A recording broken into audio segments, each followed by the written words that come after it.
আসসালামু আলাইকুম রহমতুল্লাহ বারকাতু। শাইখ, আমি জলপাইগুড়ি ওয়ালাইকুম থেকে বলছি। আসসালাম। কোত্থেকে? হ্যাঁ, জলপাইগুড়ি থেকে।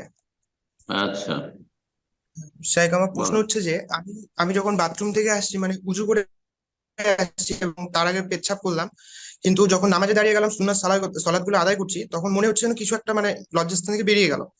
কিন্তু যখন সালাত মানে শেষ করে আমি চেক করলাম, তখন কিছু বেরোয়নি, কিন্তু একটু চাপ দিয়ে, দুই আঙ্গুল দিয়ে চাপ দিয়ে দিয়ে দেখি, তো মনে হলো মানে তখন একটু সামান্য পেচ্ছাপের ফোঁটা বেরিয়ে গেল।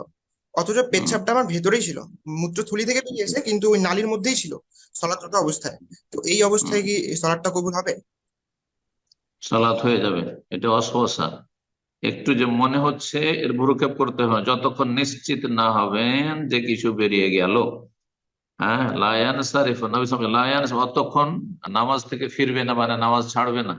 হাত্তা ইয়াসমা সাউতান আও ইয়াজিদা রিহান, যতক্ষণ পর্যন্ত বায়ুর বিষয় হলে গন্ধ না পাবে অথবা শব্দ না পাবে। এইরকম যতক্ষণ নিশ্চিত না হবেন যে কিছু গড়ে পড়ে গেল, কাপড় লেগে গেল, নিশ্চিত না হলে সন্দেহের ভিত্তিতে আপনি নামাজ ছাড়তে থাকেন অথবা এইটাকে যদি সুযোগ দেন, তাহলে শয়তান সুযোগ পাবে, ওয়াসওয়াসার রোগ হয়ে যাবে। সুতরাং এখানে দরজা বন্ধ করে দিতে আমি মুরুক্ষেপি করবো না। কি হলো না হলো।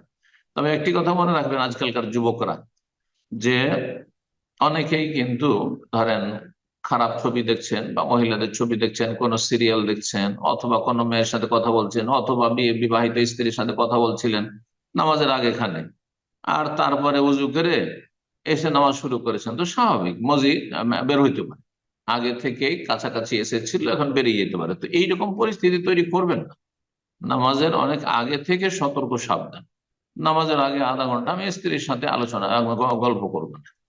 আমি নাজায়েজ কারোর সাথে আমি চ্যাটিং ফ্যাটিং করতে যাবো না, বেগানা মহিলাদের সাথে আমি মহিলাদের ছবি দেখতে যাব না আমি।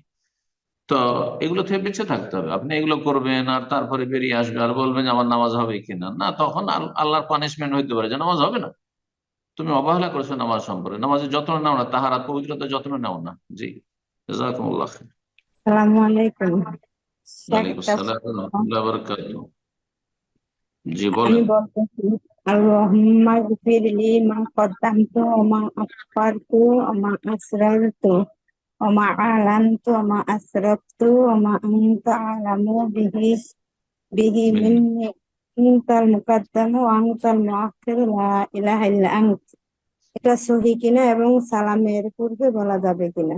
সহি, সহি। আনতাল মুকাদ্দামুন আনতাল মুকাদ্দিমুন, তুমি এগিয়ে দিতে পারো। ওয়ান্তাল মুআখির, তুমি পিছিয়ে দিতে পারো। যাকে চাও তুমি এগিয়ে দিতে পারো, উপরে উঠাতে পারো, যাকে চাও তুমি নামিয়ে দিতে পারো। আনতাল মুকাদ্দাম ওয়া আনতাল মুআখির। জি, সহি, সহি। এবং পড়বেন আপনি আত্মায়াত দুরূদের পরে পড়বেন, এমনি পড়তে পারেন আপনি। জি।